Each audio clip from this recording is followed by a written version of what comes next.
Eros and Civilization, A Philosophical Inquiry into Freud by Herbert Marcuse. Epilogue, Critique of Neo-Freudian Revisionism. Psychoanalysis has changed its function in the culture of our time, in accordance with fundamental social changes that occurred during the first half of the century. The collapse of the liberal era and of its promises, the spreading totalitarian trend, and the efforts to counteract this trend are reflected in the position of psychoanalysis. During the 20 years of its development prior to the First World War, psychoanalysis elaborated the concepts for the psychological critique of the most highly praised achievement of the modern era, the individual. Freud demonstrated that constraint, repression, and renunciation are the stuff from which the free personality is made. He recognized the general unhappiness of society as the unsurpassable limit of cure and normality. Psychoanalysis was a radically critical theory. Later, when Central and Eastern Europe were in revolutionary upheaval, it became clear to what extent psychoanalysis was still committed to the society whose secrets it revealed. The psychoanalytic conception of man, with its belief in the basic unchangeability of human nature, appeared as reactionary. Freudian theory seemed to imply that the humanitarian ideals of socialism were humanly unattainable. Then the revisions of psychoanalysis began to gain momentum. It might be tempting to speak of a split into a left and right wing. The most serious attempt to develop the critical social theory implicit in Freud was made in Wilhelm Reich's earlier writings. In his Einbruch, The Sexual Morale, 1931, Reich oriented psychoanalysis on the relation between the social and instinctual structures. He emphasized the extent to which sexual repression is enforced by the interests of domination and exploitation, and the extent to which these interests are in turn reinforced and reproduced by sexual repression. However, Reich's notion of sexual repression remains undifferentiated. He neglects the historical dynamic of the sex instincts and of their fusion with the destructive impulses. Reich rejects Freud's hypothesis of the death instinct and the whole depth dimension revealed in Freud's late metapsychology. Consequently, sexual liberation per se becomes for Reich a panacea for individual and social ills. The problem of sublimation is minimized. No essential distinction is made between repressive and non-repressive sublimation, and progress and freedom appears as a mere release of sexuality. The critical sociological insights contained in Reich's earlier writings are thus arrested. A sweeping primitivism becomes prevalent, foreshadowing the wild and fantastic hobbies of Reich's later years. On the right wing of psychoanalysis, Carl Jung's psychology soon became an obscurantist pseudo-mythology. Footnote 1. See Edward Glover, Freud or Jung, New York, W. W. Norton, 1950.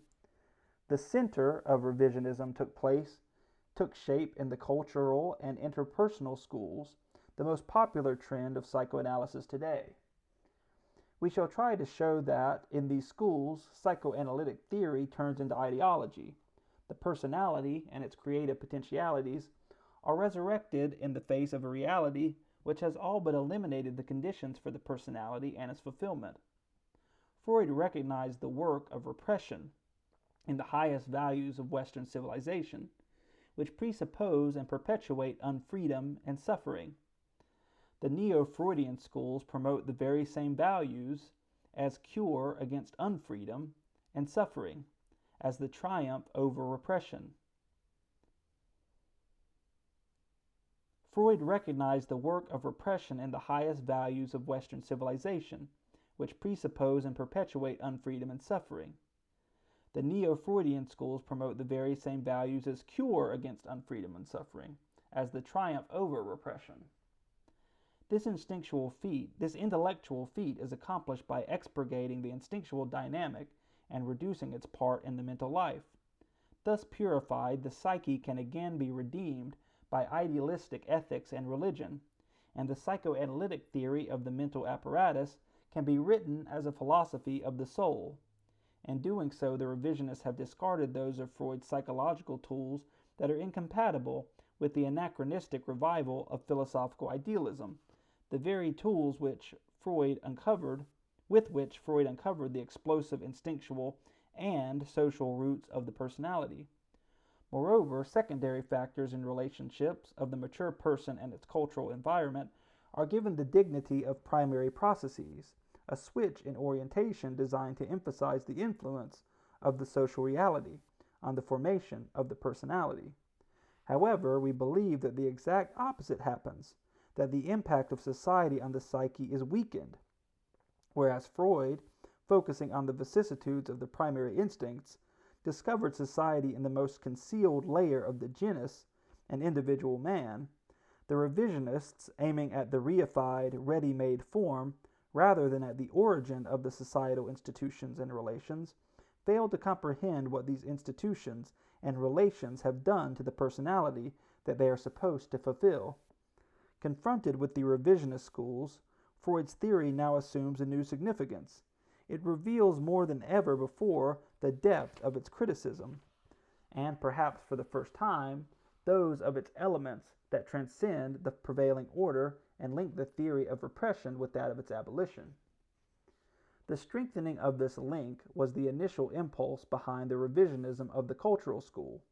Erich Fromm's early articles attempt to free Freud's theory from its identification with present-day society, to sharpen the psychoanalytic notions that reveal the connection between instinctual and economic structure, and at the same time to indicate the possibility of progress beyond the patrocentric acquisitive culture. Fromm stresses the sociological substance of Freud's theory. Psychoanalysis understands the socio-psychological phenomena as processes of active and passive adjustment of the instinctual apparatus to the socio-economic situation. The instinctual apparatus itself is, in certain of its foundations, a biological datum, but to a high degree modifiable. The economic conditions are the primary modifying factors. Footnote 2. Über Method und Aufgabe einer analytischen Sozialpsychologie in Zeitschrift für Sozialforschung, 1, 1932, pages 39 to 40.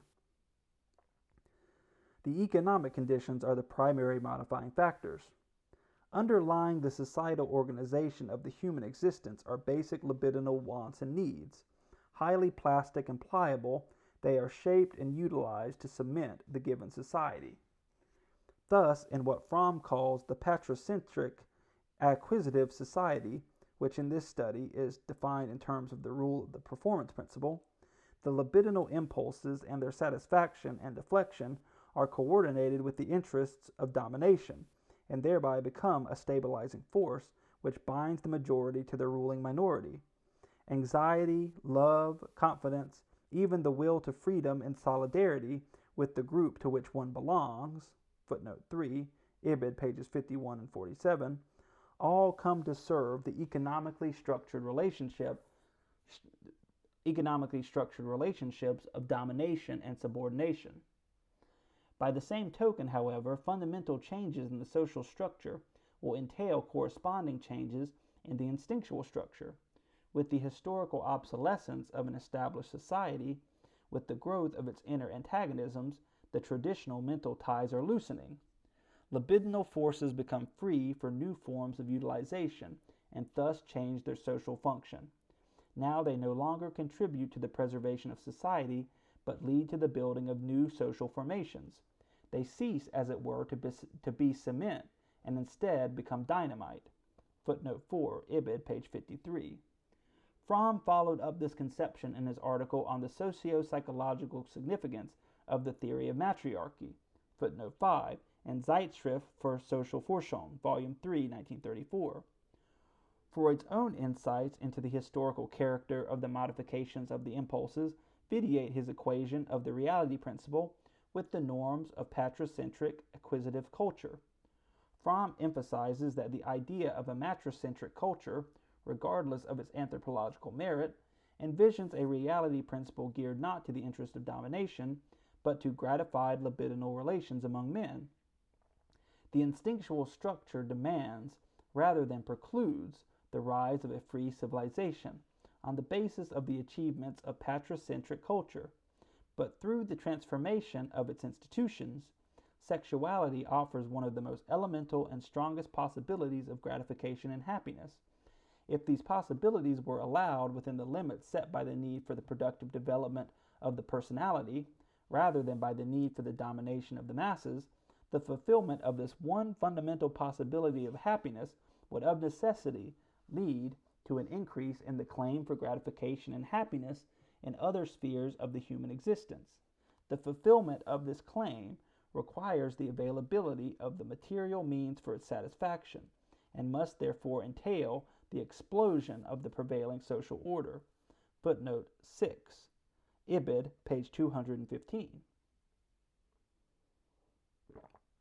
The fulfillment of this claim requires the availability of the material means for its satisfaction, and must therefore entail the explosion of the prevailing social order. The social content of Freudian theory becomes manifest. Sharpening the psychoanalytical concepts means sharpening their critical function, their opposition to the prevailing form of society, and this critical sociological function of psychoanalysis derives from the fundamental role of sexuality as a productive force. The libidinal claims propel progress toward freedom and universal gratification of human needs beyond the patricentric acquisitive stage. Conversely, the weakening of the psychoanalytic conception, and especially of the theory of sexuality, must lead to a weakening of the sociological critique and to a reduction of the social substance of psychoanalysis. Contrary to appearance, this is what has happened in the cultural schools. Paradoxically, but only apparently paradoxically, such development was the consequence of the improvements in therapy. Fromm has devoted an admirable paper to the social conditions of psychoanalytic therapy, in which he shows that the psychoanalytic situation between analyst and patient is a specific expression of liberalist toleration, and as such dependent on the existence of such toleration in the society.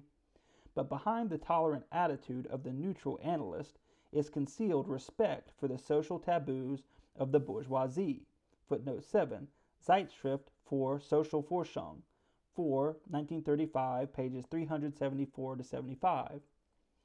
Fromm traces the effectiveness of these taboos at the very core of Freudian theory and Freud's position towards sexual morality.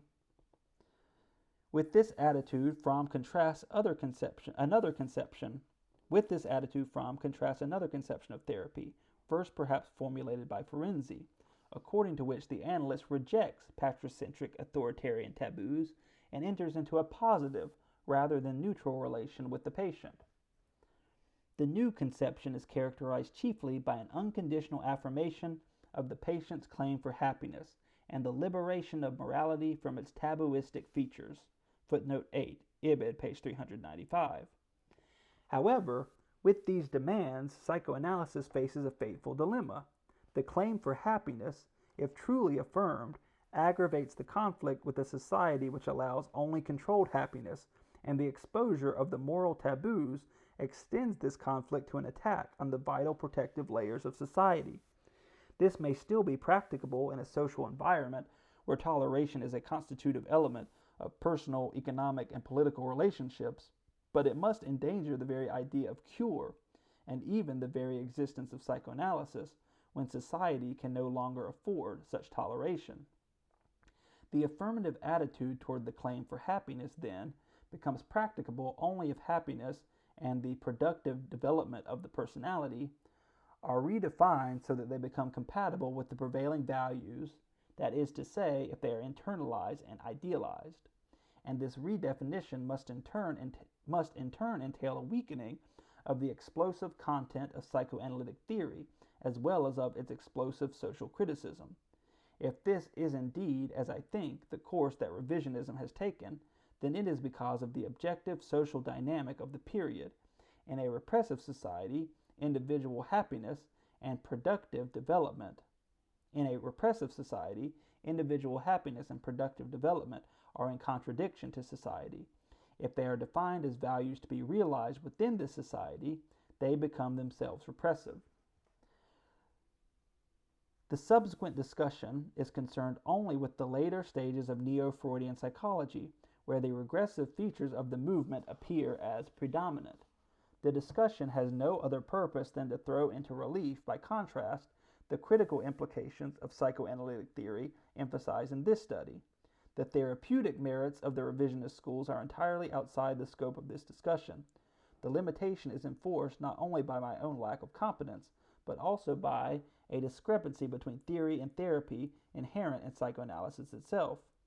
Freud was fully aware of this discrepancy, which may be formulated, much oversimplified, as follows. While psychoanalytic theory recognizes that the sickness of the individual is ultimately caused and sustained by the sickness of his civilization, psychoanalytic therapy aims at curing the individual so that he can continue to function as part of a sick civilization without surrendering to it altogether. The acceptance of the reality principle with which psychoanalytic therapy ends means the individual's acceptance of the civilized regimentation of his instinctual needs, especially sexuality. In Freud's theory, civilization appears as established in contradiction to the primary instincts and to the pleasure principle, but the latter survives in the id, and the civilized ego must permanently fight its own timeless past and forbidden future. Theoretically, the difference between mental health and neurosis lies only in the degree and effectiveness of resignation. Mental health is successful, efficient resignation, normally so efficient that it shows forth as moderately happy satisfaction. Normality is a precarious condition. Neurosis and psychosis are both of them an expression of the rebellion of the id against the outer world, of its pain, unwillingness to adapt itself to necessity, to ananke, or, if one prefers, of its incapacity to do so.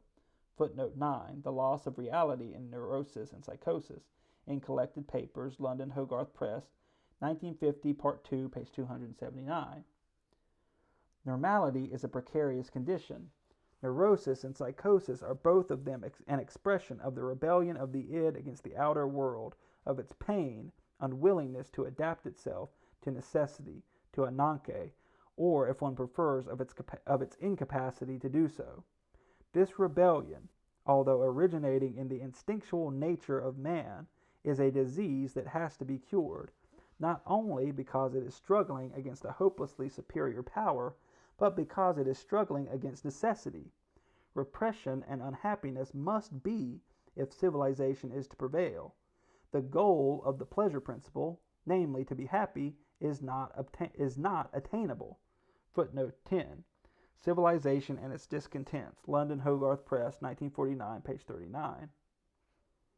The goal of the pleasure principle, namely to be happy, is not attainable, although the effort to attain it shall not and cannot be abandoned. In the long run, the question is only how much resignation the individual can bear without breaking up. In this sense, therapy is a course in resignation. A great deal will be gained if we succeed in transforming your hysterical misery into everyday unhappiness, which is the usual lot of mankind. Footnote 11. Brewer and Freud, Studies in Hysteria. New York, Nervous and Mental Disease Monograph, number 61, 1936, page 232. See also A General Introduction to Psychoanalysis. New York, Garden City Publishing Company, 1943, pages 397 to 398. A great deal will be gained if we succeed in transforming your hysterical misery into everyday unhappiness, which is the usual lot of mankind. This aim certainly does not or should not imply that the patient becomes capable of adjusting completely to an environment repressive of his mature aspirations and abilities. Still, the analyst as a physician must accept the social framework of facts in which the patient has to live and which he cannot alter. Footnote 12. See New Introductory Lectures, New York, W. W. Norton, 1933, page 206. Still, the analyst as a physician must accept the social framework of facts in which the patient has to live and which he cannot alter. This irreducible core of conformity is further strengthened by Freud's conviction that the repressive basis of civilization cannot be changed anyway, not even on the supra-individual societal scale. Consequently, the critical insights of psychoanalysis gain their full force only in the field of theory, and perhaps particularly where theory is farthest removed from therapy, in Freud's metapsychology. The revisionist schools obliterated this discrepancy between theory and therapy by assimilating the former to the latter. This assimilation took place in two ways. First, the most speculative and metaphysical concepts, not subject to any clinical verification, such as the death instinct, the hypothesis of the primal horde, the killing of the primal father, and its consequences, were minimized or discarded altogether. Moreover, in this process, some of Freud's most decisive concepts, the relation between id and ego, the function of the unconscious, the scope and significance of sexuality, were redefined in such a way that their explosive connotations were all but eliminated. The depth dimension of the conflict between the individual and his society, between the instinctual structure and the realm of consciousness, was flattened out. Psychoanalysis was reoriented on the traditional consciousness psychology of pre-Freudian texture. The right to such reorientations in the interest of successful therapy and practice is not questioned here, but the revisionists have converted the weakening of Freudian theory into a new theory, and the significance of this theory alone will be discussed presently. The discussion will neglect the differences among the various revisionist groups and concentrate on the theoretical attitude common to all of them. It is distilled from the representative works of Erich Fromm, Karen, Horney, and Harry Stack Sullivan. Clara Thompson, footnote 13, Psychoanalysis, Evolution and Development, New York, Hermitage House, 1951, is taken as a representative historian of the revisionists. The chief objection of the revisionists to Freud may be summed up as follows. Freud grossly underrated the extent to which the individual and his neurosis are determined by conflicts with his environment. Freud's biological orientation led him to concentrate on the phylogenetic and ontogenetic past of the individual. He considered the character as essentially fixed, with the 5th or 6th year, if not earlier, and he interpreted the fate of the individual in terms of primary instincts and their vicissitudes, especially sexuality. And he interpreted the fate of the individual in terms of primary instincts and their vicissitudes, especially sexuality. In contrast, the revisionists shift the emphasis from the past to the present. Footnote 14, Thompson, Psychoanalysis, pages 15 and 182. From the biological to the cultural level, from the constitution of the individual to his environment. Footnote 15, Ibid, pages 9, 13, 26 through 27, and 155. From the constitution of the individual to his environment. One can understand the biological development better if one discards the concept of libido altogether, and instead interprets the different stages in terms of growth and of human relations. Footnote 16, Ibid, page 42. Then the subject of psychoanalysis becomes the total personality in its relatedness to the world, and the constructive aspects of the individual, his productive and positive potentialities, receive the attention they deserve. Freud was cold, hard, destructive, and pessimistic. He did not see that sickness, treatment, and cure are a matter of interpersonal relationships, in which total personalities are engaged on both sides.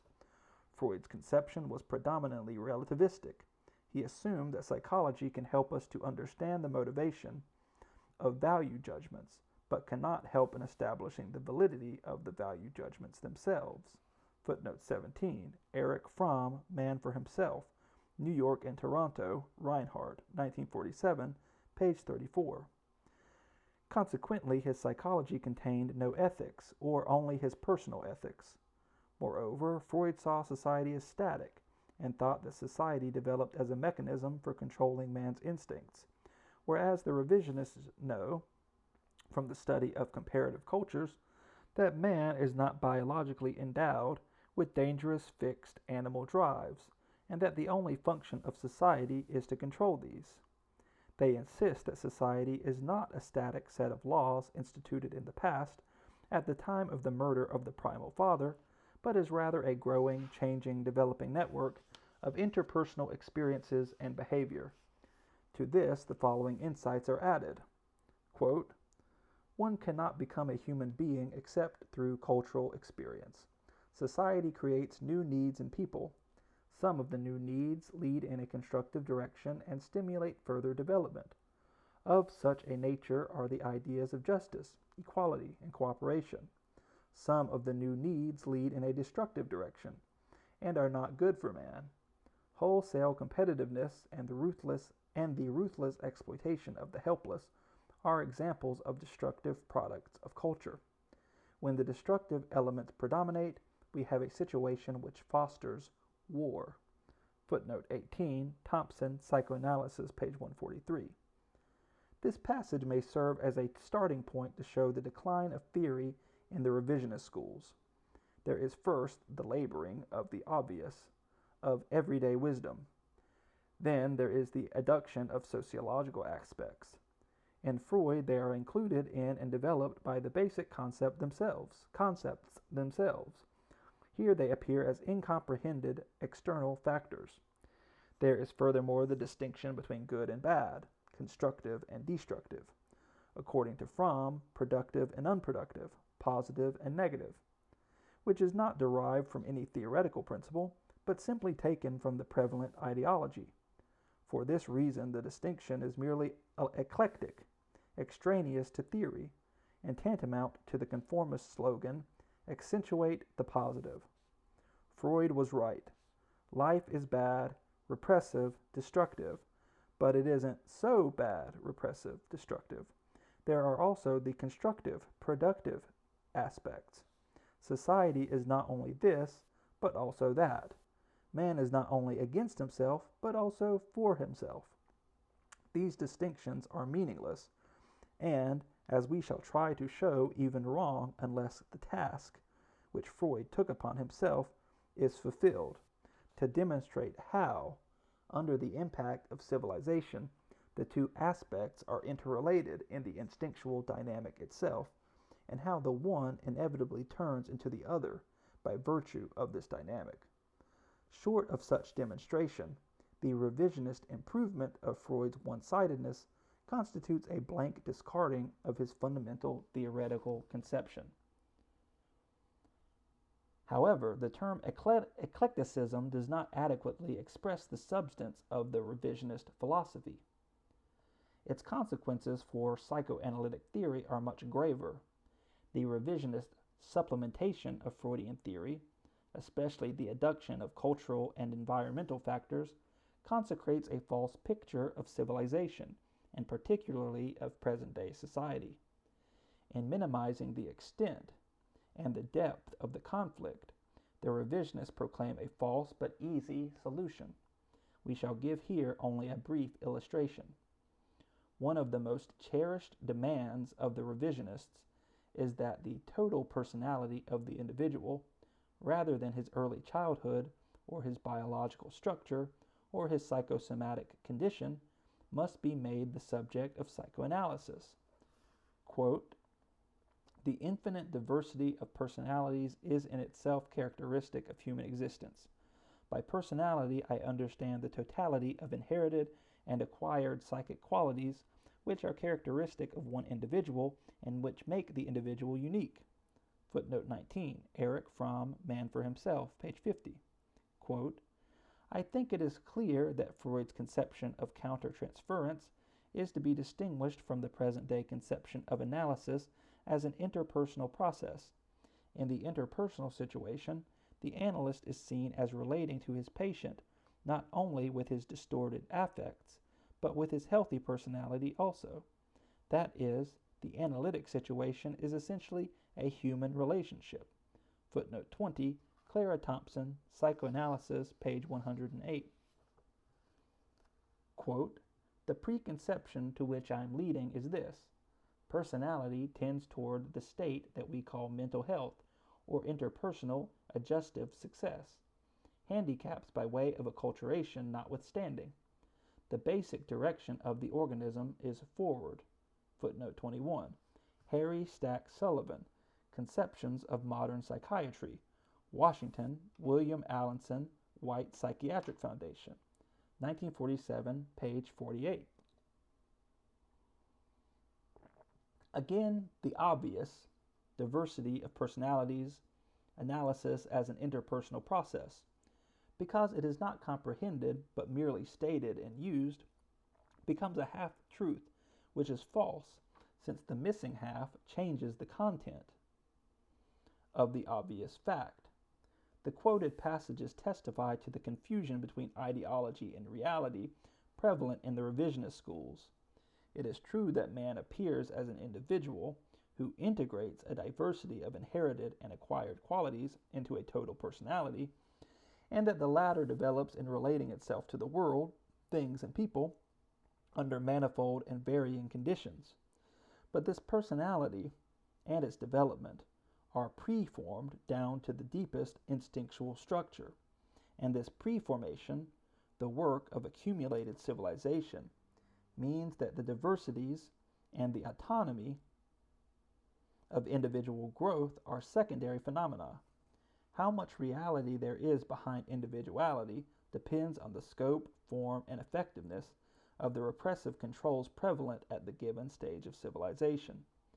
The autonomous personality, in the sense of creative uniqueness and fullness of its existence, has always been the privilege of a very few. At the present stage, the personality tends toward a standardized reaction pattern established by the hierarchy of power and functions and by its technical, intellectual, and cultural apparatus.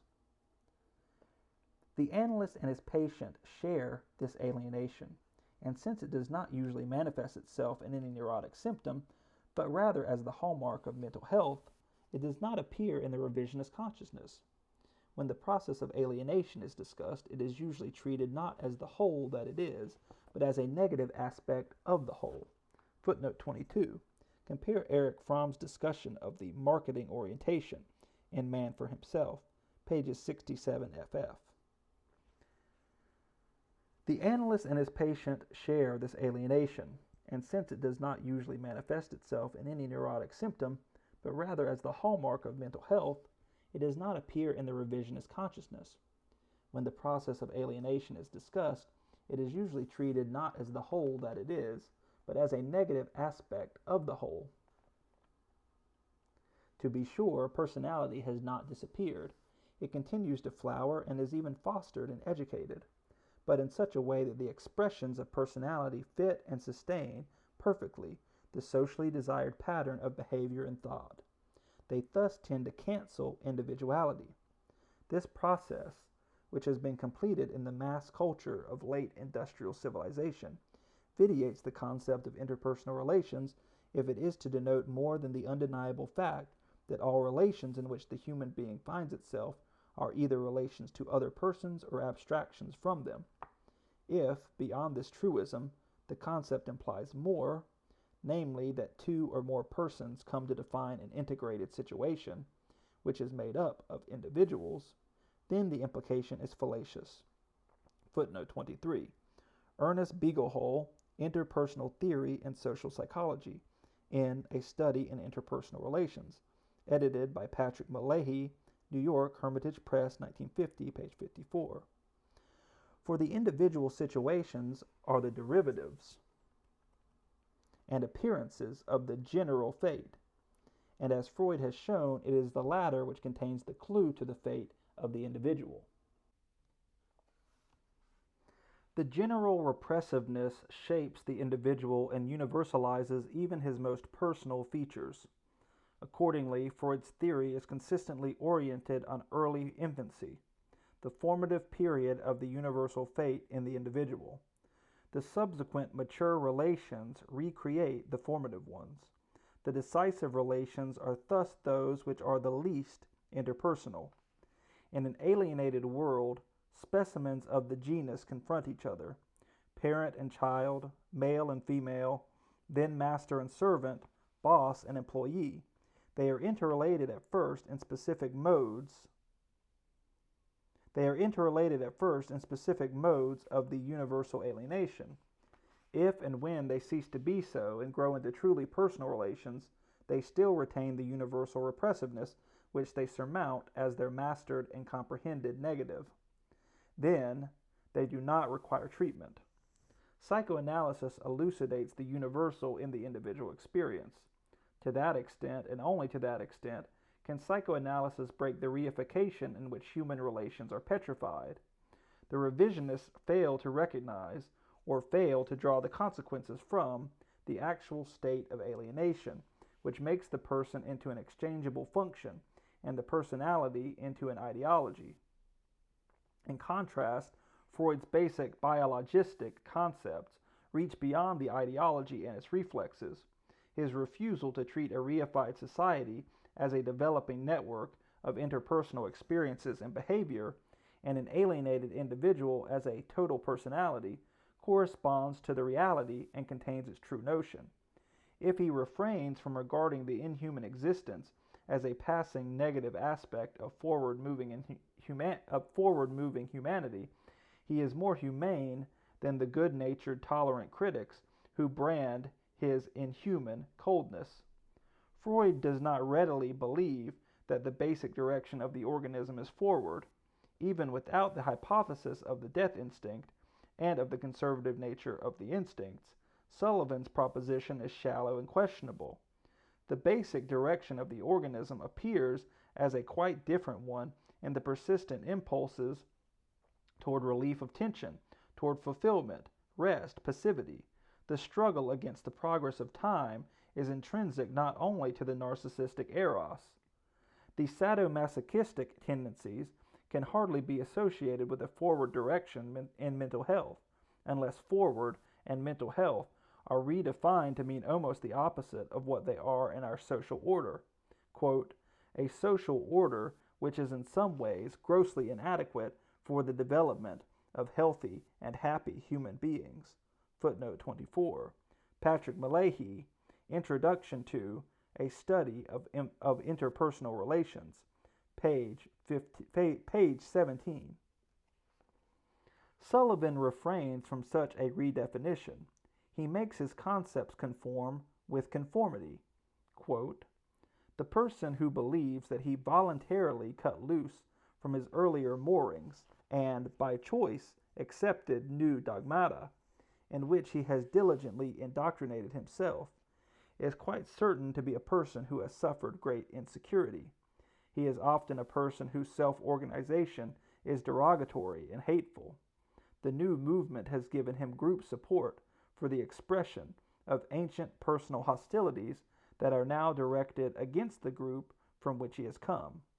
The new ideology rationalizes destructive activity to such effect that it seems almost, if not quite, constructive.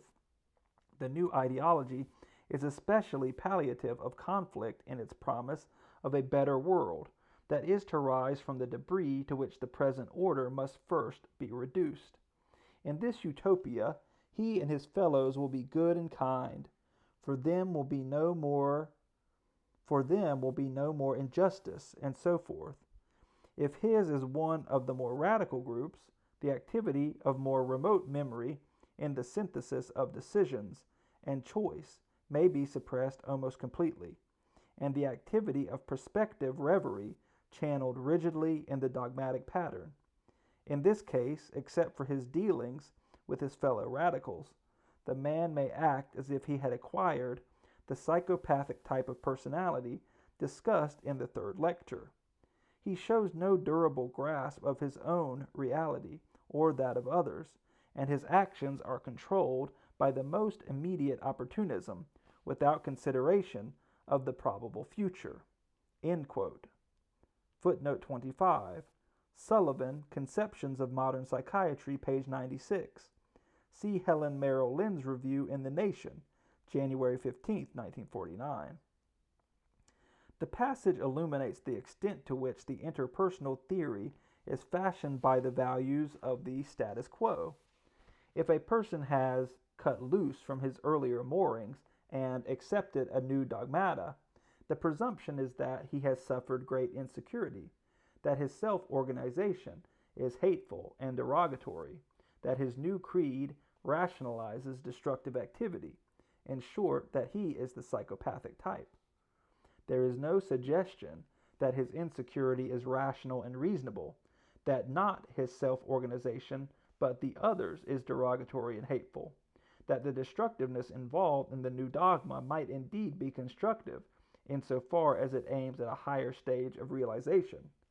This psychology has no other objective standards of value than the prevailing ones. Health, maturity, achievement are taken as they are defined by the given society, in spite of Sullivan's awareness that, in our culture, maturity is, quote, often no particular reflection on anything more than one's socio-economic status and the like, end quote. Footnote 26, The Interpersonal Theory of Psychiatry, New York, W. W. Norton, 1953, page 298.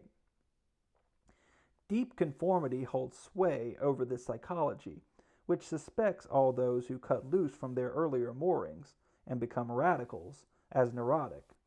The description fits all of them, from Jesus to Lenin, from Socrates to Giordano Bruno, and which almost automatically identifies the promise of a better world with utopia, its substance with reverie, and mankind's sacred dream of justice for all with the personal resentment, no more injustice for them, of maladjusted types. This operational identification of mental health with adjustive success and progress eliminates all the reservations with which Freud hedged the therapeutic objective of adjustment to an inhuman society. Footnote 27. See Freud's statement in A General Introduction to Psychoanalysis, pages 332 to 333. Deep conformity holds sway over this psychology, which suspects all those who cut loose from their earlier moorings and become radicals as neurotic. The description fits all of them, from Jesus to Lenin, from Socrates to Giordano Bruno, and which almost automatically identifies the promise of a better world with utopia, its substance with reverie, and mankind's sacred dream of justice for all with the personal resentment, no more injustice for them, of maladjusted types. This operational identification of mental health with adjustive success and progress eliminates all the reservations with which Freud hedged the therapeutic objective of adjustment to an inhuman society, and thus commits psychoanalysis to this society far more than Freud ever did. Behind all the differences among the historical forms of society, Freud saw the basic inhumanity common to all of them, and the repressive controls which perpetuate, in the instinctual structure itself, the domination of man. By virtue of this insight, Freud's static concept of society is closer to the truth than the dynamic sociological concepts supplied by the revisionists. The notion that civilization and its discontent had their roots in the biological constitution of man profoundly influenced his concept of the function and goal of therapy, the personality which the individual is to develop, the potentialities which he is to realize, the happiness which he is to attain. They are regimented from the very beginning, and their content can be defined only in terms of this regimentation. Freud destroys the illusions of idealistic ethics. The personality is but a broken individual who has internalized and successfully utilized repression and aggression. Considering what civilization has made of man, the difference in the development of personalities is chiefly that between an unproportional and a proportional share of that everyday unhappiness, which is the common lot of mankind. The latter is all that therapy can achieve. Over and against such a minimum program, Fromm and the other revisionists proclaim a higher goal of therapy: optimal development of a person's potentialities and the realization of his individuality. Now, it is precisely this goal which is essentially unattainable, not because of limitations in the psychoanalytic techniques, but because the established civilization itself, in its very structure, denies it. Either one defines personality and individuality in terms of their possibilities within the established form of civilization, in which case their realization is for the vast majority tantamount to successful adjustment, or one defines them in terms of their transcending content, including their socially denied potentialities beyond and beneath their actual existence. In this case, their realization would imply transgression beyond the established form of civilization to radically new modes of personality and individuality, incompatible with the prevailing ones. Today, this would mean curing the patient to become a rebel, or, which is saying the same thing, a martyr. The revisionist concept vacillates between the two definitions. Fromm revives all the time-honored values of idealistic ethics as if nobody had ever demonstrated their conformist and repressive features. He speaks of the productive realization of the personality, of care, responsibility, and respect for one's fellow men, of productive love and happiness, as if man could actually practice all this and still remain sane and full of well-being in a society which Fromm himself describes as one of total alienation, dominated by the commodity relations of the market. In such a society, the self-realization of the personality can proceed only on the basis of a double repression. First, the purification of the pleasure principle and the internalization of happiness and freedom. Second, their reasonable restriction until they become compatible with the prevailing unfreedom and unhappiness. As a result, productiveness, love, responsibility become values only insofar as they contain manageable resignation and are practiced within the framework of socially useful activities, in other words, after repressive sublimation, and then they involve the effective denial of free productiveness and responsibility, the renunciation of happiness. For example, productiveness, proclaimed as the goal of the healthy individual after the performance principle, must normally, that is, outside the creative, neurotic, and eccentric exceptions, show forth in good business, administration, service, with the reasonable expectation of recognized success. Love must be semi-sublimated and even inhibited libido, staying in line with the sanctioned conditions imposed on sexuality. This is the accepted, realistic meaning of productiveness and love, but the very same terms also denote the free realization of man, or the idea of such realization. The revisionist usage of these terms plays on this ambiguity, which designates both the unfree and the free, both the mutilated and the integral faculties of man, thus vesting the established reality principle with the grandeur of promises that can be redeemed only beyond this reality principle. This ambiguity makes the revisionist philosophy appear to be critical where it is conformist, political where it is moralistic. Often the style alone betrays the attitude.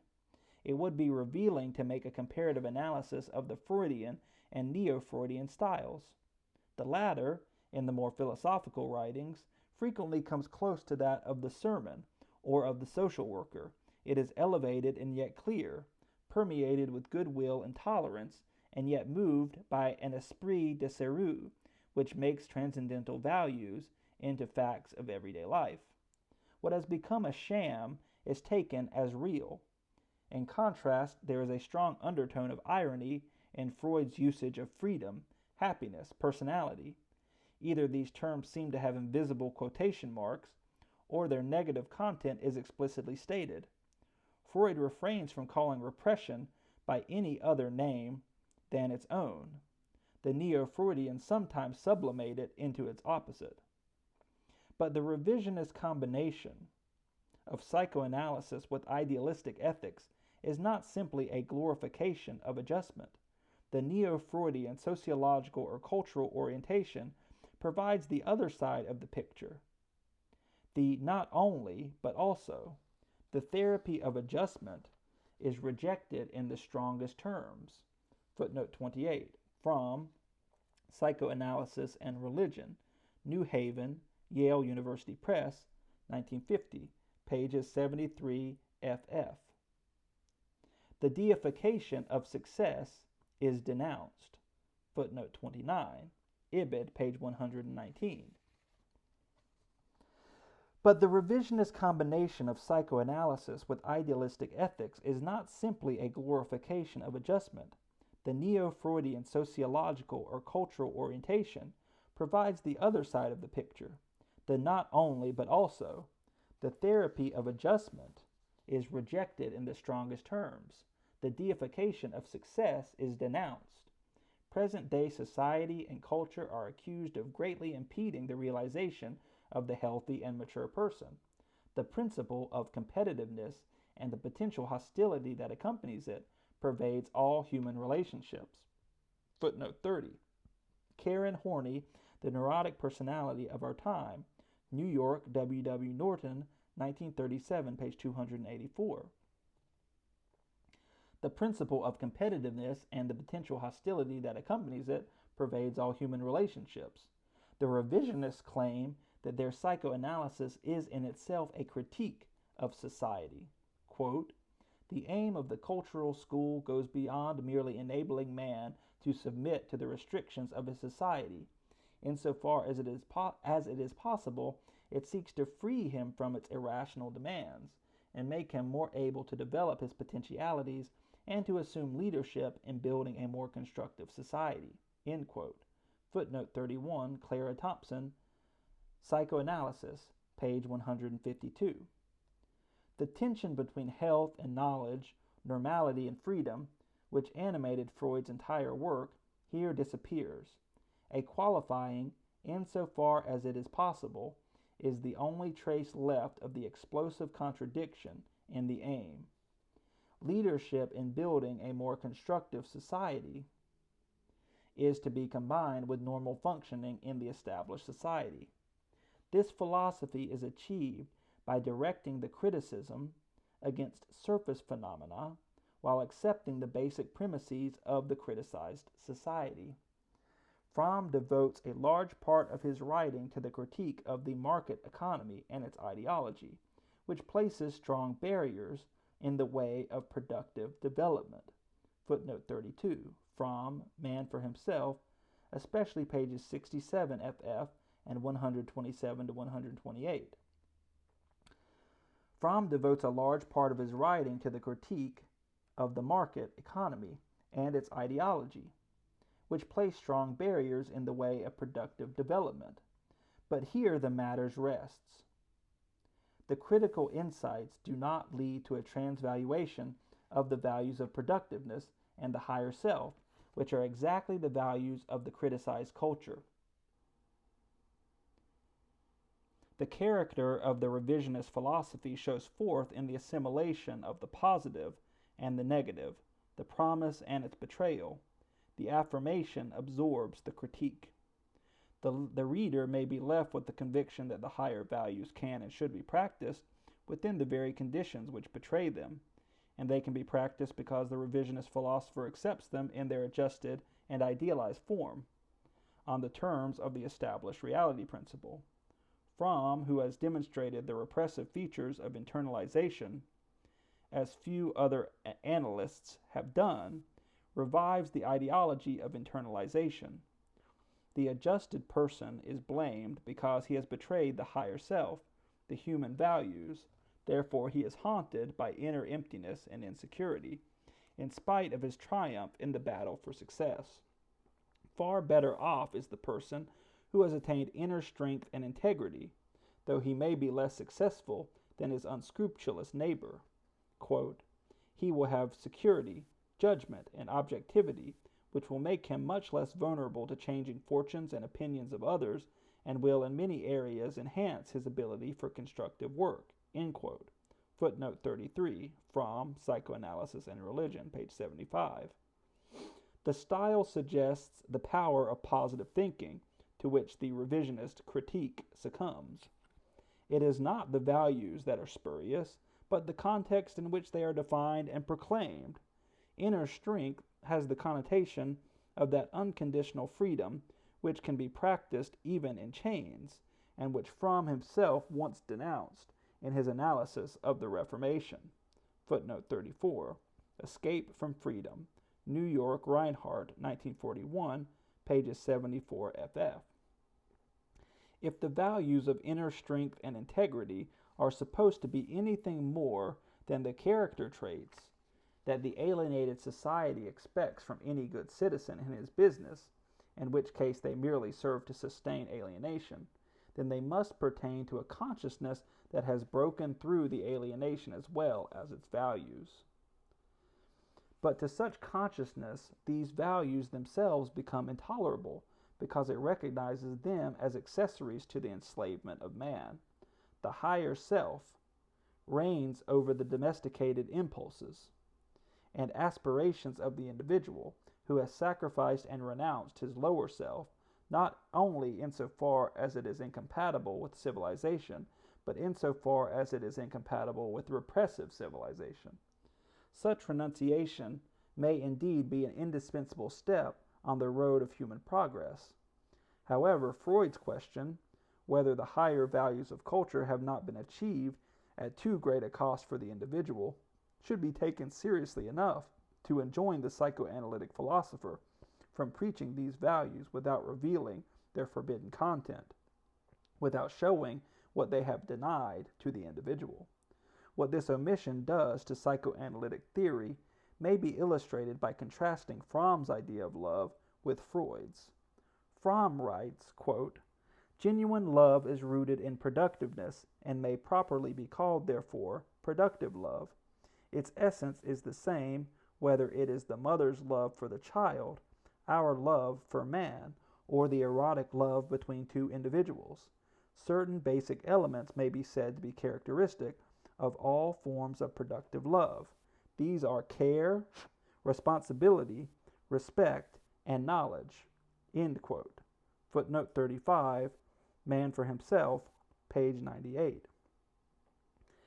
Compare with this ideological formulation Freud's analysis of the instinctual ground and underground of love, of the long and painful process in which sexuality, with all its polymorphous perversity, is tamed and inhibited until it ultimately becomes susceptible to fusion with tenderness and affection, a fusion which remains precarious and never quite overcomes its destructive elements. Compare with Fromm's sermon on love Freud's almost incidental remarks in the most prevalent form of degradation in erotic life. Quote, "We shall not be able to deny that the behavior in love of the men of present-day civilization bears in general the character of the psychically impotent type. In only very few people of culture are the two strains of tenderness and sensuality duly fused into one. The man almost always feels his sexual activity hampered by his respect for the woman, and only develops full sexual potency when he finds himself in the presence of a lower type of sexual object." Footnote 36, Collected Papers 4, page 210. According to Freud, love in our culture can and must be practiced as aim-inhibited sexuality, with all the taboos and constraints placed upon it by a monogamic patriarchal society. Beyond its legitimate manifestations, love is destructive and by no means conducive to productiveness and constructive work. Love, taken seriously, is outlawed. Quote, "There is no longer any place in present-day civilized life for a simple natural love between two human beings." End quote. Footnote 37, Civilization and Its Discontents, page 77. Note. But to the revisionists, productiveness, love, happiness, and health merge in grand harmony. Civilization has not caused any conflicts between them, which the mature person could not solve without serious damage. Once the human aspirations and their fulfillment are internalized and sublimated to the higher self, the social issues become primarily spiritual issues, and their solution becomes a moral task. The sociological concreteness of the revisionists reveals itself as surface. The decisive struggles are fought out in the soul of man. Present-day authoritarianism and the deification of the machine and of success threaten the most precious spiritual possessions of man. Footnote 38, from Psychoanalysis and Religion, page 119. The decisive struggles are fought out in the soul of man. Present-day authoritarianism and the deification of the machine and of success threaten the most precious spiritual possessions of man. The revisionist minimization of the biological sphere, and especially of the role of sexuality, shifts the emphasis not only from the unconscious to consciousness, from the id to the ego, but also from the pre-sublimated to the sublimated expressions of the human existence. As the repression of instinctual gratification recedes into the background and loses its decisive importance for the realization of man, the depth of societal repression is reduced. Consequently, the revisionist emphasis on the influence of social conditions in the development of the neurotic personality is sociologically and psychologically far more inconsequential than Freud's neglect of these conditions. The revisionist mutilation of the instinct theory leads to the traditional devaluation of the sphere of material needs in favor of spiritual needs. Society's part in the regimentation of man is thus played down, and in spite of the outspoken critique of some social institutions, the revisionist sociology accepts the foundation on which these institutions rest. Neurosis, too, appears as an essentially moral problem, and the individual is held responsible for the failure of his self-realization. Society, to be sure, receives a share of the blame, but in the long run it is man himself who is at fault. Quote, looking at his creation, he can say, truly it is good. But looking at himself, what can he say? While we have created wonderful things, we have failed to make of ourselves beings for whom this tremendous effort would seem worthwhile. Ours is a life not of brotherliness, happiness, contentment, but of spiritual chaos and bewilderment. Footnote 39, from Psychoanalysis and Religion, page 1. The disharmony between society and the individual is stated and left alone. Whatever society may do to the individual, it prevents neither him nor the analyst from concentrating on the total personality and its productive development. According to Horney, society creates certain typical difficulties which, accumulated, may lead to the formation of neuroses. Footnote 40, The Neurotic Personality, page 284. According to Fromm, the negative impact of society upon the individual is more serious, but this is only a challenge to practice productive love and productive thinking. The decision rests with man's ability to take himself, his life, and happiness seriously, on his willingness to face his and his society's moral problem. It rests upon his courage to be himself and to be for himself. Footnote 41, Man for Himself, page 250. In a period of totalitarianism, when the individual has so entirely become the subject-object of manipulation that, for the healthy and normal person, even the idea of a distinction between being for himself and for others has become meaningless, in a period when the omnipotent apparatus punishes real nonconformity with ridicule and defeat. In such a situation, the Neo-Freudian philosopher tells the individual to be himself and for himself.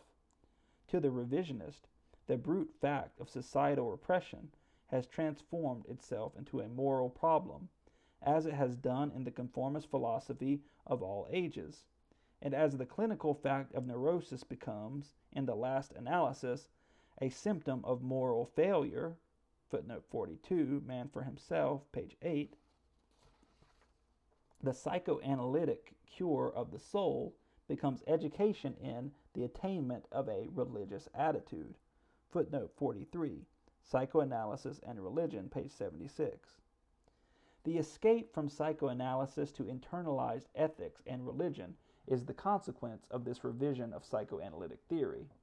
if the wound in the human existence is not operative in the biological constitution of man, and if it is not caused and sustained by the very structure of civilization, then the depth dimension is removed from psychoanalysis, and the ontogenetic and phylogenetic conflict between pre-individual and supra-individual forces appears as a problem of the rational or irrational, the moral or immoral behavior of conscious individuals.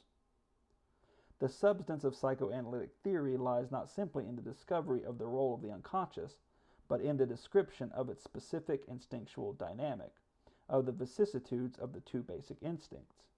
Only the history of these vicissitudes reveals the full depth of the oppression which civilization imposes upon man.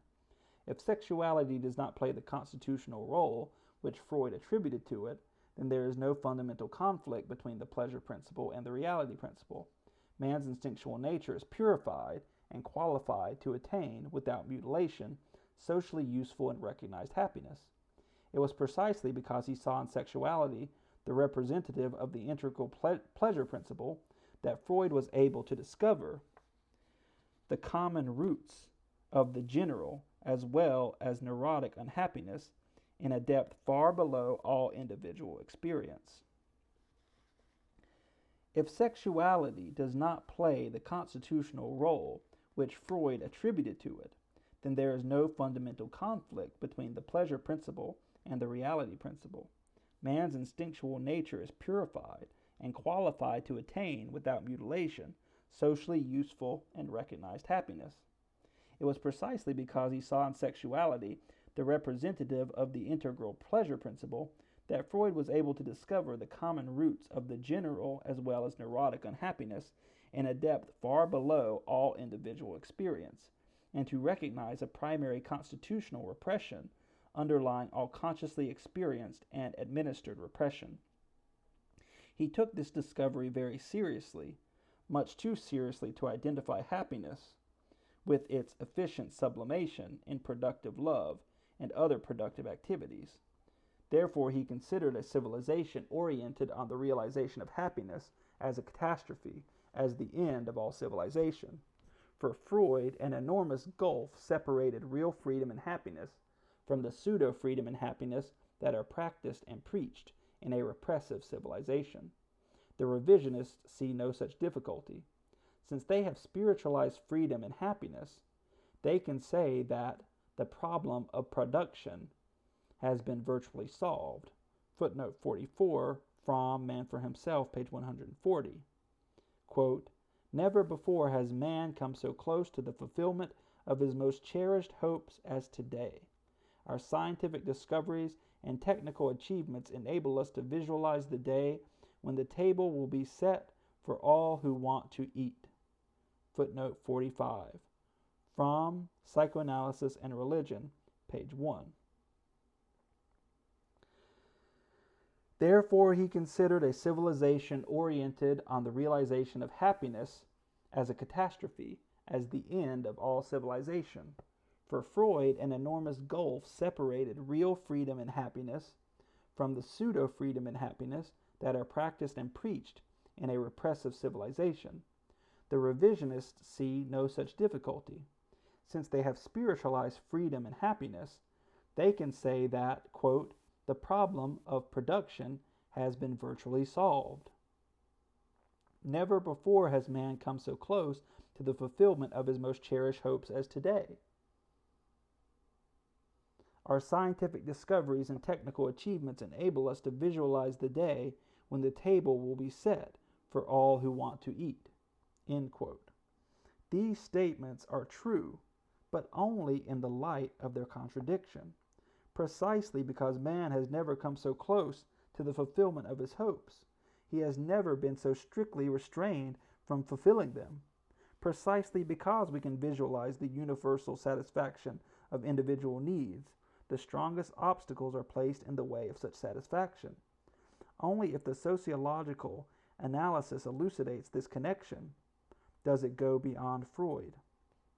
Otherwise, it is merely an inconsequential adornment, purchased at the expense of mutilating Freud's theory of instincts. Freud had established a substantive link between human freedom and happiness on the one hand and sexuality on the other. The latter provided the primary source for the former and at the same time the ground for their necessary restriction in civilization. The revisionist solution of the conflict through the spiritualization of freedom and happiness demanded the weakening of this link. Therapeutic findings may have motivated the theoretical reduction in the role of sexuality, but such a reduction was in any case indispensable for the revisionist philosophy. Quote, sexual problems, although they may sometimes prevail in the symptomatic picture, are no longer considered to be in the dynamic center of neuroses. Sexual difficulties are the effect rather than the cause of the neurotic character structure. Moral problems, on the other hand, gain in importance. 46. Horny, New Ways in Psychoanalysis. New York, W. W. Norton, 1939, page 10. Freud had established a substantive link between human freedom and happiness on the one hand, and sexuality on the other. The latter provided the primary source for the former, and at the same time the ground for their necessary restriction in civilization. The revisionist solution of the conflict through the spiritualization of freedom and happiness demanded the weakening of this link. Therapeutic findings may have motivated the theoretical reduction in the role of sexuality, but such a reduction was in any case indispensable for the revisionist philosophy. Quote, sexual problems, although they may sometimes prevail in the symptomatic picture, are no longer considered to be in the dynamic center of neuroses. Sexual difficulties are the effect rather than the cause of the neurotic character structure. Moral problems, on the other hand, gain in importance. Footnote 46. Horny, New Ways in Psychoanalysis, New York, W. W. Norton, W. W. Norton, 1939, page 10. This conception does far more than minimize the role of the libido. It reverses the inner direction of Freudian theory. Nowhere does this become clearer than in Fromm's reinterpretation of the Oedipus complex, which tries to, quote, translate it from the sphere of sex into that of interpersonal relations, end quote. Footnote 47. Psychoanalysis and Religion, pages 79 ff. See also Fromm's more sophisticated interpretation in The Forgotten Language, New York, Reinhardt, 1951, pages 231 to 235. The gist of this translation is that the essence of the incest wish is not sexual craving, but the desire to remain protected, secure, a child. The fetus lives with and from the mother, and the act of birth is only one step in the direction of freedom and independence. True, but the freedom and independence to be gained are, if at all, afflicted with want, resignation, and pain, and the act of birth is the first and most terrifying step in the direction away from satisfaction and security. Fromm's ideological interpretation of the Oedipus complex implies acceptance of the unhappiness of freedom, of its separation from satisfaction. Freud's theory implies that the Oedipus wish is the eternal infantile protest against this separation. Protest not against freedom, but against painful, repressive freedom. Conversely, the Oedipus wish is the eternal infantile desire for the archetype of freedom, freedom from want. And since the unrepressed sex instinct is the biological carrier of this archetype of freedom, the Oedipus wish is essentially sexual craving. Its natural object is not simply the mother qua mother, but the mother qua woman, female principle of gratification. Here the eros of receptivity, rest, painless and integral satisfaction, is nearest to the death instinct, return to the womb. The pleasure principle nearest to the nirvana principle. Eros here fights its first battle against everything the reality principle stands for, against the father, against domination, sublimation, resignation. Gradually, then, freedom and fulfillment are being associated with these paternal principles. Gradually, then, freedom and fulfillment are being associated with these paternal principles. Freedom from want is sacrificed to moral and spiritual independence. It is first the sexual craving for the mother woman that threatens the psychical basis of civilization. It is the sexual craving that makes the Oedipus conflict the prototype of the instinctual conflicts between the individual and his society. If the Oedipus wish were in essence nothing more than the wish for protection and security, escape from freedom, if the child desired only impermissible security and not impermissible pleasure, then the Oedipus complex would indeed present an essentially educational problem. As such, it can be treated without exposing the instinctual danger zones of society. The same beneficial result is obtained by the rejection of the death instinct. Freud's hypothesis of the death instinct and its role in civilized aggression shed light on one of the neglected enigmas of civilization. It revealed the hidden unconscious tie which binds the oppressed to their oppressors, the soldiers to their generals, the individuals to their masters. The wholesale destruction marking the progress of civilization within the framework of domination has been perpetuated in the face of its possible abolition by the instinctual agreement with their executioners on the part of the human instruments and victims. Freud wrote during the First World War, quote, "Think of the colossal brutality, cruelty, and mendacity which is now allowed to spread itself over the civilized world.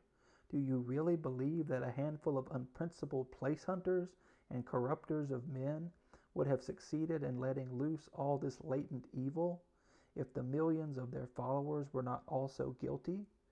Footnote 48. A General Introduction to Psychoanalysis, pages 130 to 131. But the impulses which this hypothesis assumes are incompatible with the moralistic philosophy of progress espoused by the revisionists. Karen Horney states succinctly the revisionist position.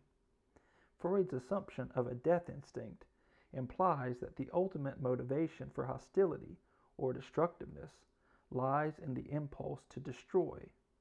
Thus, he turns into its opposite our belief that we destroy in order to live. We live in order to destroy. Footnote 49, New Ways in Psychoanalysis, pages 130 to 131. Karen Horney states succinctly the revisionist position. Freud's assumption of a death instinct implies that the ultimate motivation for hostility or destructiveness lies in the impulse to destroy. Thus, he turns into its opposite our belief that we destroy in order to live. We live in order to destroy. Footnote 49. This rendering of Freud's conception is incorrect. He did not assume that we live in order to destroy. The destruction instinct operates either against the life instincts or in their service. Moreover, the objective of the death instinct is not destruction per se, but the elimination of the need for destruction. According to Horney, we wish to destroy because we are or feel endangered, humiliated, abused, because we want to defend our safety or our happiness, or what appears to us as such. No psychoanalytic theory was necessary to arrive at these conclusions, with which individual and national aggression has been justified since times immemorial. Either our safety is really threatened, in which case our wish to destroy is a sensible and rational reaction, or we only feel it is threatened, in which case the individual and supra-individual reasons for this feeling have to be explored. The revisionist rejection of the death instinct is accompanied by an argument that indeed seems to point up the reactionary implications of Freudian theory as contrasted with the progressive sociological orientation of the revisionists. The revisionist rejection of the death instinct is accompanied by an argument that indeed seems to point up the reactionary implications of Freudian theory as contrasted with the progressive sociological orientation of the revisionists. Freud's assumption of a death instinct, quote, paralyzes any effort to search in the specific cultural conditions for reasons which make for destructiveness. Paralyzes any effort to search in the specific cultural conditions for reasons which make for destructiveness. It must also paralyze efforts to change anything in these conditions. If man is inherently destructive and consequently unhappy, why strive for a better future? Footnote 50, New Ways in Psychoanalysis, page 132. The revisionist argument minimizes the degree to which, in Freudian theory, impulses are modifiable, subject to the vicissitudes of history. The death instinct and its derivatives are no exception. We have suggested that the energy of the death instinct does not necessarily paralyze the efforts to obtain a better future. On the contrary, such efforts are paralyzed by the systematic constraints which civilization places on the life instincts, and by their consequent inability to bind aggression effectively. The realization of a better future involves far more than the elimination of the bad features of the market, of the ruthlessness of competition, and so on. It involves a fundamental change in the instinctual as well as cultural structure. The striving for a better future is paralyzed not by Freud's awareness of these implications, but by the revisionist spiritualization of them, which conceals the gap that separates the present from the future. The realization of a better future involves far more than the elimination of the bad features of the market, of the ruthlessness of competition, and so on. It involves a fundamental change in the instinctual as well as cultural structure. The striving for a better future is paralyzed not by Freud's awareness of these implications, but by the revisionist spiritualization of them, which conceals the gap that separates the present from the future. Freud did not believe in prospective social changes that would alter human nature sufficiently to free man from external and internal oppression. However, his fatalism was not without qualification. The mutilation of the instinct theory completes the reversal of Freudian theory. The inner direction of the latter was, in apparent contrast to the therapeutic program from id to ego, that from consciousness to the unconscious, from personality to childhood, from the individual to the generic processes. Theory moved from the surface to the depth, from the finished and conditioned person to its sources and resources. This movement was essential for Freud's critique of civilization. Only by means of the regression behind the mystifying forms of the mature individual and his private and public existence did he discover their basic negativity in the foundations on which they rest. Moreover, only by pushing his critical regression back to the deepest biological layer could Freud elucidate the explosive content of the mystifying forms, and at the same time, the full scope of civilized repression. Only by pushing his critical regression back to the deepest biological layer could Freud elucidate the explosive content of the mystifying forms, and at the same time the full scope of civilized repression. Identifying the energy of the life instincts as libido meant defining their gratification in contradiction to spiritual transcendentalism. Freud's notion of happiness and freedom is eminently critical insofar as it is materialistic, protesting against the spiritualization of want. The Neo-Freudians reversed this inner direction of Freud's theory, shifting the emphasis from the organism to the personality, from the material foundations to the ideal values. Their various revisions are logically consistent. One entails the next. The whole may be summed up as follows. The, quote, cultural orientation, end quote, encounters the societal institutions and relationships as finished products in the form of objective entities, given rather than made facts. Their acceptance in this form demands the shift in psychological emphasis. Their acceptance in this form demands the shift in psychological emphasis. Their acceptance in this form demands the shift in psychological emphasis from infancy to maturity. For only at the level of developed consciousness does the cultural environment become definable as determining character and personality over and above the biological level. Their acceptance in this form demands the shift in psychological emphasis from infancy to maturity, for only at the level of developed consciousness does the cultural environment become definable as determining character and personality over and above the biological level. Conversely, only with the playing down of biological factors, the mutilation of the instinct theory, is the personality definable in terms of objective cultural values, divorced from the repressive ground which denies their realization. In order to present these values as freedom and fulfillment, they have to be purged of the material of which they are made, and the struggle for their realization has to be turned into a spiritual and moral struggle. The revisionists do not insist, as Freud did, on the enduring truth value of the instinctual needs, which must be broken so that the human being can function in interpersonal relations.